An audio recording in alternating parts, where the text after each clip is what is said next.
আমার প্রিয় ছাত্রছাত্রীরা, এডুকেশন সেন্টারে সকলকে স্বাগতম। আমি শাহজাহান আলম। আমি আজ তোমাদের দশম শ্রেণীর ভূগোল বইয়ের প্রথম অধ্যায় ভূইজাত প্রক্রিয়া ও সৃষ্টিভূমির সম্পর্কে বোঝাবো। 1 নম্বর বিষয়, নদী কাকে বলে? বৃষ্টির জল, তুষারপাত, হিমবাহ, ভূমির ঢাল অনুসারে যখন সাগর, মহাসাগর, হ্রদ বা অন্য কোনো জলাশয়ে এসে মিলিত হয় তখন তাকে নদী বা রিভার বলে। এবার আমরা সংখ্যা হিসেবে জেনে নিব। তুষার গড়া জল বৃষ্টির জল বা প্রস্রবণ থেকে উৎপন্ন হয়ে ভূমির ঢাল অনুসারে প্রবাহিত হয়ে সাগর, মহাসাগর, হ্রদ বা অন্য কোনো জলাশয়ে এসে মিলিত হয় তাকে নদী বা রিভার বলে। 2 নম্বর বিষয় হলো শাখা নদী কাকে বলে? দেখো, একটি গাছ রয়েছে, সে একটি গাছের অনেক ডালপালা থাকে, সেই ডালপালাকে আমরা বলি যে গাছের শাখা প্রশাখা।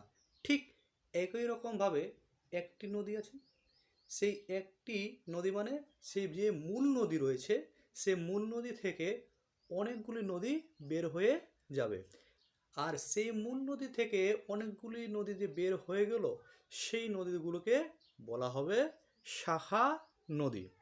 এবার আমরা সংখ্যা হিসাবে জেনে নিব। মূল নদী থেকে যে সমস্ত নদী শাখার মতো বেরিয়ে গিয়ে অন্য কোথাও গিয়ে মেশে তখন তাকে শাখা নদী বলে, যেমন ভাগীরথী, হুগলি ও গঙ্গা ইত্যাদি। নাম্বার 3, উপনদী কাকে বলে? শাখা নদীর বিপরীত হলো উপনদী, অর্থাৎ অনেকগুলি নদী, মনে করো 5টি নদী, সেই 5টি নদী একটি নদীতে এসে মিলিত হবে, মানে সে 5টি নদী মূল নদীতে এসে মিলিত হবে, তাকে বলা হবে উপনদী। এবার আমরা সংখ্যা হিসেবে জেনে নেব। উৎস থেকে সৃষ্টি হয়ে কোনো নদী যখন অন্য কোনো নদীতে এসে মেশে তখন তাকে ওই নদীটার উপনদী বলে, যেমন যমুনা। নাম্বার 4, অন্তর্বাহিনী নদী কাকে বলে? আমাদের অন্তর কোথায় থাকে? ভিতরে। ঠিক একই রকমভাবে অন্তর্বাহিনী নদী হলো আমাদের যে দেশের মধ্যে যে সমস্ত নদী প্রবাহিত হয় বা যে সমস্ত নদী প্রবাহিত হয়েছে সেই সমস্ত নদীকে আমরা অন্তর্বাহিনী নদী বলবো। এবার আমরা সংখ্যা হিসাবে বিষয়টি জেনে নেব।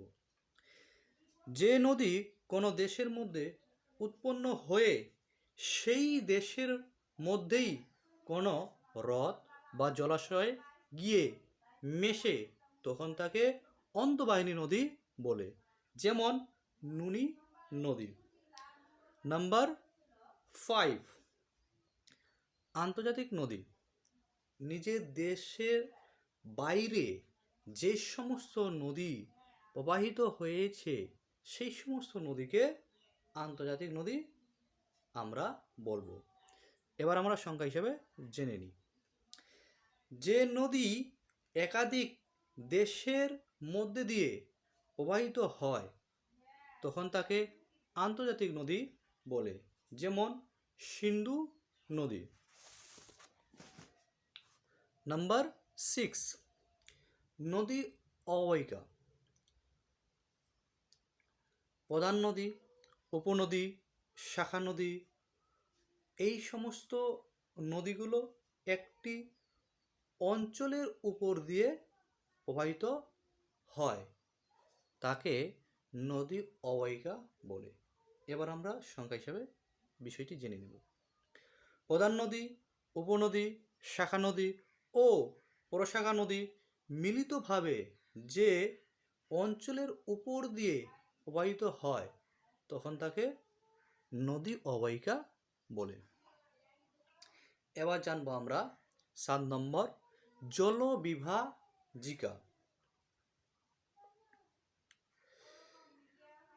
নদী এইভাবে চলছে, আঁকে বাঁকে ভাবে চলছে, আঁকা বাঁকা। এই আঁকা বাঁকা চলার পথে হঠাৎ করে দেখা গেল একটি কঠিন শিলা পড়ল, বা কোনো পর্বত পড়ল, বা কোনো একটা দ্বীপ পড়ল। এই দ্বীপ বা কঠিন শিলা পড়ার ফলে নদী তখন কি করবে? সেই কঠিন শিলাকে আর ক্ষয় করতে পারবে না। এর ফলে সেই যে কঠিন শিলাটা ছিল, সেই কঠিন শিলার উভয় পাশে, মনে করো কঠিন শিলা এখানে আছে, সেই কঠিন শিলার উভয় পাশে, এটা একটা পাশ, এটা একটা পাশ, এই উভয় পাশে রয়েছে কোমল শিলা, মানে নরম শিলা। এই নরম শিলাকে কি করবে? ক্ষয় করবে। এই পাশেও ক্ষয় করবে, আর এই পাশেও ক্ষয় করবে। ক্ষয় করার ফলে এই পাশ দিয়ে একটা নদী প্রবাহিত হয়ে যাবে, আর এই পাশ দিয়ে একটা নদী প্রবাহিত হয়ে যাবে। তাহলে ছিল একটি নদী, হয়ে গেল দুইটি নদী। দুইটি হতে পারে বা তিনটি হতে পারে।